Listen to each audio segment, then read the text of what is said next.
Hello everyone. तो आज हम करेंगे class 9th science chapter 3 atoms and molecule का टॉपिक डाल्टन एटॉमिक थ्योरी के पोस्टुलेट्स पढ़ेंगे। ठीक है, postulate of this theory. According to Dalton atomic theory all the matter whether an element a compound or a mixture is compose of smaller particle called atom. तो Dalton atomic theory के according तो जितने भी matter है, चाहे वो element से मिलकर बना है, कंपाउंड से मिलकर बना है, मिक्सचर है, ठीक है, सभी के अंदर क्या है, स्मॉलेस्ट पार्टिकल है।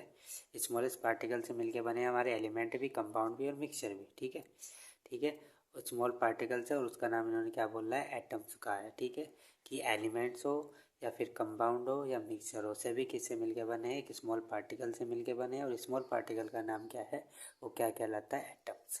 तो पोस्टुलेट ऑफ दिस थ्योरी में भी स्टेट एज फॉलोज। तो पोस्टुलेट क्या है इसकी, पढ़ते हैं।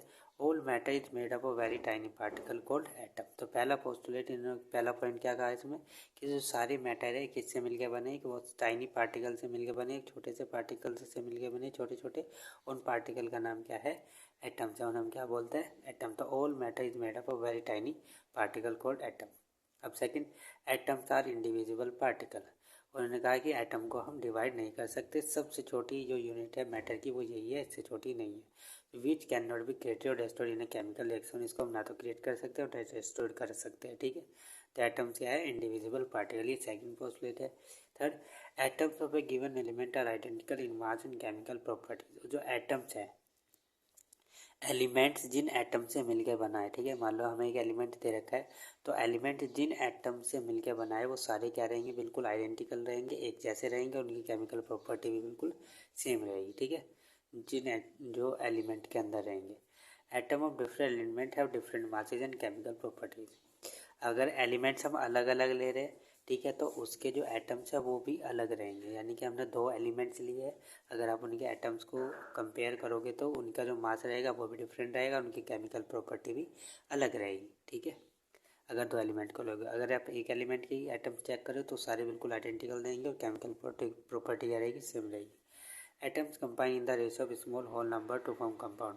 और जब एटम हमारे एक साथ मिलते हैं तो क्या बनता है, कंपाउंड बनता है। ठीक है, तो एटम मिलके क्या बना देते हैं, कंपाउंड बना देते हैं।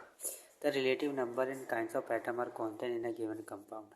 और जो कंपाउंड हमारा मिलके बनता है एटम से, तो उसमें जो एटम्स होते हैं वो भी क्या होते हैं, एक जैसे रहते हैं, यानी कि नंबर और जो काइंड रहेगा एटम का वो कांस्टेंट रहेगा कंपाउंड में। ठीक है, जैसे कि NaCl है, तो NaCl में दो एटम है, एक Na है और एक Cl है, तो ये क्या रहेगा, फिक्स रहेगा हमेशा, कि जो नंबर है वो भी फिक्स रहेंगे, Na के 1 ही एटम रहेगा और Cl का भी 1 ही एटम रहेगा, और काइंड भी यही रहेगा अगर आप NaCl लिख रहे हो। ठीक हो, या फिर H2O का मॉलिक्यूल लिख रहे हो आप, H2O में भी दो एटम्स, एक हाइड्रोजन और दो हाइड्रोजन और एक ऑक्सीजन, तो ये भी फिक्स रहेगा, नंबर भी फिक्स रहेंगे और काइंड भी फिक्स रहेगा। यानी वाटर मॉलिक्यूल को हमेशा हम क्या लिखेंगे, H2O, और NaCl को क्या लिखेंगे, हमेशा NaCl।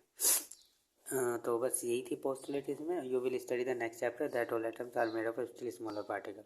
ये आप पढ़ोगे अगले चैप्टर में कि एटम्स को भी हम डिवाइड कर सकते हैं। ठीक है, अभी तक सिर्फ इतने ही कहा कि एटम को हम डिवाइड नहीं कर सकते, जो मैटर की सबसे छोटी यूनिट है वो एटम्स ही है, लेकिन नेक्स्ट चैप्टर में पढ़ेंगे कि एटम्स को भी हम डिवाइड कर सकते हैं। ठीक है, तो आई होप आप सबको ये समझ में आया होगा postulates of Dalton atomic theory. So thank you for this video. अगर अच्छा लग रहा है तो प्लीज़ वीडियो को लाइक कर दो, चैनल को सब्सक्राइब कर लो।